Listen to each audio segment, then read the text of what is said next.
sa lahat po ng mga Barda lovers, Barda supporters, at sa lahat ng mga nagmamahal kay Barbie Forteza and Mr. David Licauco. Panibagong updates po tayo for today's video kasi meron pong nakarating sa atin na si David Licauco daw ay lagi pong nakakulong, no, doon po sa kanyang tent habang siya po ay habang siya po ay nagtitaping sa kanila pong kanilang bagong project, no. Hindi raw ito naglalalapit lalo-lalo na sa mga girls, no. So ito nga, basta muna pala tayo ng tinatawag nating comment of the day. Ito po sabi ni Mr. Mita Siron. Sabi niya, I'm sure po may plano ang GMA sa kanila pagtapos ng separate projects. Mukhang pinag-aaralan pa at niluluto ang request project ni Ginoo. They are asset of GMA kaya di nila pababayaan na mawala na lang bigla ang love team. Ayan, very true naman yan. Ako po ay hanggang sa ngayon naniniwala na talagang wala pong plano ang GMA na talagang na paghiwalay. Walang plano ang GMA na buwagin ang Barda. Ayan po ay mga salita kasing buwag, mga salita kasing mga paghiwalayin, ay galing lang po yan sa mga bashers na siniship itong si Miss Barbie Forteza dito kay Jameson Blake. Well, in fact, pwede naman po silang gumawa ng kanilang sariling history, pero they cannot defeat the history na meron po ang Barda. No? Hindi po nila hindi nila mabubura yon kahit anong gawin po nila. Kahit anong sira pa ang gawin nila sa Barda, matatag po, team matatag ang mga Barda. Kaya naman, salamat Miss Normita Siron sa inyo pong faith, no? Sa inyo pong trust para po kay Barbie Forteza and David Licauco. Ayun. So this time, ito na, pag-usapan natin si David Licauco na meron pong movie or meron pong serye na ginagawa with Miss Jillian Ward, ano? Pero dito po hindi sila magka-love team. Ang bali ang magiging karakter nga ni David dito isang investigative vlogger at ito po ay tumatakbo na parang siya po ay nag-iimbestiga, no, ng nasabing mga case dito po sa nasabing seryeng ito. At isa pa sa mga sinasabi po ng ilang mga balita at laman din ng blind items, ano, na meron daw isang aktor na kapag tapos ng kanyang taping ng kanya pong parang yung sa set, 'di ba? Like for example, si Jillian Ward muna yung kukunan, hindi sila magka-eksena. Ang gagawin ni David, pupunta na po yan sa kanyang tent. So parang sinasabi nila dito na si David daw ay hindi raw nakikihalubilo, no, dun po sa mga kako-actors niya, which is tayong mga Barda, kilala natin si David. Siya po kasi yung klase ng tao na very nonchalant kasi talaga siya, hindi siya expressive na tao, na bagay na nami-misinterpret ng ilan. Sabi po nila noon na si David tsaka si Barbie daw, pag nandun daw sa taping, hindi nag-uusap. Hindi naman po talaga pala kwento ang isang David Licauco. Hindi naman po talaga siya yung parang katulad ng karakter ni Barbie na parang isang salita mo lang, ang dami niya nang sasabihin kasi nga very jolly person naman yung personality ni Barbie. Parang lahat kaya niyang i-share. Hindi magiging dull yung moment po ninyo pag magkasama kay ni Barbie na nakikita naman natin sa mga interviews at nawi-witness ng kanyang mga katrabaho at kanyang mga kaibigan. Kaya naman, hindi na tayo masyadong nagugulat pa dun sa sinasabi nila na parang lagi lang daw nandun sa loob ng tent at hindi parang nagkakaroon ng time para makipag-bonding sa mga co-actress and co-actors niya na naroroon.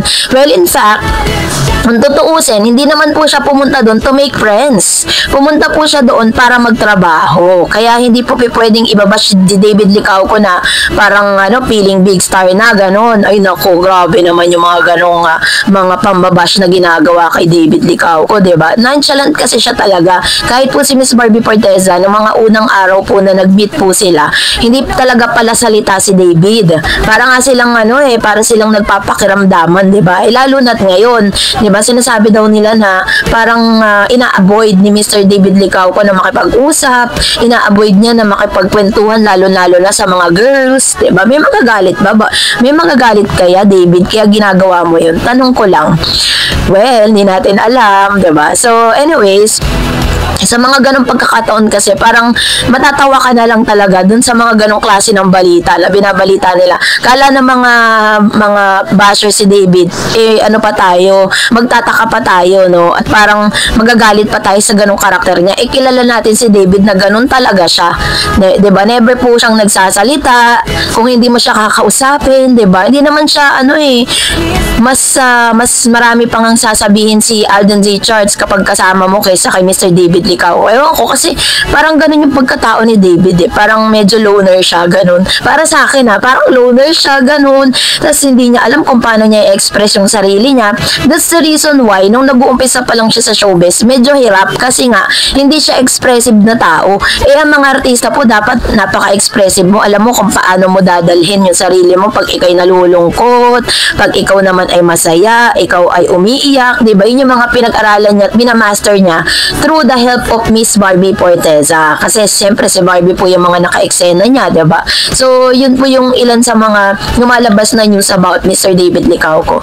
So, what I love about Mr. David is talagang very careful siya, napaka-ingat po niya when it comes to, parang yung maling siya, sa ibang mga girls, lalo-lalo na sa mga actresses. Hindi ko alam kung bakit. Kayo na po ang mag-comment sa comment section kung bakit ganun kaingat ang isang David Licao ko.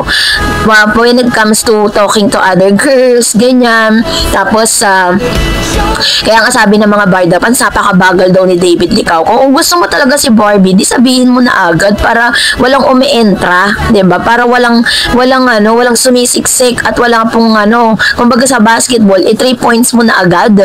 'Di ba? Ganoon naman yung gusto natin eh. Pero syempre, hindi ko alam baka siya po ay binatang Pilipino na talagang slowly but surely, 'di ba? Pwedeng ganoon eh.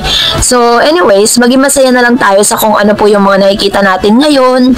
Ayan, kaya natutuwa din po ako sa mga barda na nakikita ko sa comment section na yes, Miss Tareds, real nananatili po silang matatag na talagang sumusuporta kay Barbie tsaka kay David Licao ko. So, nasa po naman kumbaga choice naman talaga natin kung gusto natin maging masaya, gusto natin wag ma-stress, choice natin lahat yun kasi the decision is nandun sa ating mga kamay.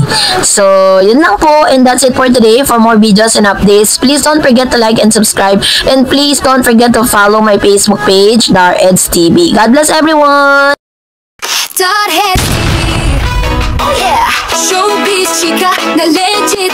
Hello sa lahat po ng mga Barda fans, Barda lovers, at sa lahat ng mga Barda supporters na nanonood po sa atin sa kanilang mga tahanan. This time, eto na pag-usapan natin si Miss Barbie Forteza. Kaya naman pala nag-come up siya sa desisyon na hindi na mag-appear dito po sa nasabing party na napaka-big deal sa lahat dahil meron naman pala siyang pambihirang rason. So, lahat ng yan tinatawag na comment of the day. Ayan. Ito, medyo nag-strike yung kanyang tanong dito sa comment section. Sabi ni Miss Estrella Revereza, 2135, sabi niyan, kung girlfriend ni David yung Alex na yan, bakit ni isang picture na magkasama sila? Wala. Diba? That's really a big question for us. Kung talagang itong si Miss Alexandria Manalang ay girlfriend nga ni Mr. David Licao ko, bakit, diba, pwede naman sila magpa-picture, diba? At ang pinagtatakhan ko din doon po sa isang vlogger, sinasabi niya na yun daw yung girlfriend nandun daw, tapos yung mukha niya, iba-iba. Iba yung mukha niya doon na nandun siya sa FIBA League. Iba din yung mukha niya sinasabing nandun siya sa Siargao. Iba rin yung mukha niya nung nandun sa party. Parang nanghula na lang na merong Alexandra Manalang doon, diba? So, yun yung pinaka-big question kasi. Kaya talagang medyo questionable pa rin. Although, kung sasabihin talaga na yan po ay girlfriend po ni Mr. David Licao ko, so, everybody can claim na girlfriend ni David. Everybody can claim na boyfriend ni Barbie dahil sila po ay mga artista at sila po ay mga kilalang tao, diba? Pero ang confirmation or legit confirmation na yan ay manggagaling pa rin po talaga sa mismong tao na pinag-uusapan. Hindi po pwedeng manggaling sa kahit kaninong vlogger, kahit kaninong insiders, dahil syempre itong mga tao lang na to ang nakakaalam ng lahat. Kaya wag natin masyadong isipin yung mga ganyang bagay, Yun yung tanong ni Ma'am Estrelita tama, Estrella kung totoong girlfriend niya yan, bakit hindi mo pinagmamalaki? Bakit parang hindi ka masyadong yung proud, diba? Kung ako, may boyfriend ako tapos siya proud sa akin, ano gagawin ko? Di maghiwalay na lang tayo, parang ganon, diba? So anyways, ayan na, pag-usapan na natin to, dahil so eto na, pag-usapan natin dahil meron po kasing maraming mga lumalabas na mga chismis patungkol nga doon sa hindi nga or parang desisyon ni Miss Barbie Fortesa na hindi pagdalo doon po sa 10th anniversary ni Mr. David Licauco dito po sa nasabing party niya, no? Ito po party na to, parang kapag may mga celebration si David, laging malaking napaka big deal isa lahat eh. So kailangan natin ipaliwanag pa eh, no? So base po doon sa source na isa sa pinakamalaking sponsor ng nasabing party na ito, yung kanya pong ini-endorse yung Chivas Regal. Yun po yung kanyang ini-endorse na alak na Chivas Regal, no? So alam po natin na si Miss Barbie Fortesa ay hindi po talaga siya yung klase ng tao na palainom. At never din po yan tumanggap ng any endorsement ng liquors or even mga sugal, di ba? Hindi po siya tumatanggap. Ang tangi niya lang po tinatanggap ng mga endorsement ay ang mga beauty products, di ba? Yun lang talaga yung gusto niya. Ayaw niya ng mga ganito. So, maaring sinasabi ng ilang mga showbiz insiders at ilan sa mga netizens sa social media, sa mga nababasa ko sa kanila, na isa sa pinakamalaking rason kung bakit hindi na rin nagpakita doon kasi ngayon nga yung sponsor nga. Di ba? Parang doon po kasi kung makikita niyo sa mga photos, talagang pinifeature po yung Chivas Regal na doon sa mismong birthday nitong si Mr. David Licauco. So, meron kasi ako mga artista na kilalang ganyan eh. Kapag example po natin si Mr. Mr. Alden Richards, hindi alak to. It's about doon sa kanilang sponsorship. Doon po sa isang award-giving bodies. Ang kanya pong ini-endorso na parang online gaming is yung casino, no? Yung casino na platform. Tapos, ang pinaka-sponsor po ng nasabing award-giving body is Bingo Plus, which is ini-endorse naman po ni Miss Maine Mendoza. So, dun po sa na yun, award-giving bodies na yun, is binigyan po siya ng award na parang nagulat po siya at halos ayaw niyang tanggapin kasi nga po, ang sponsor po nun is Bingo Plus. Parang yun eh, parang yun po ay paggalang o pagbibigay respeto dun sa sponsor mo. Kaya pala hindi siya tumayo nung tinawag siya. Meron po kasing ganung pangyayari.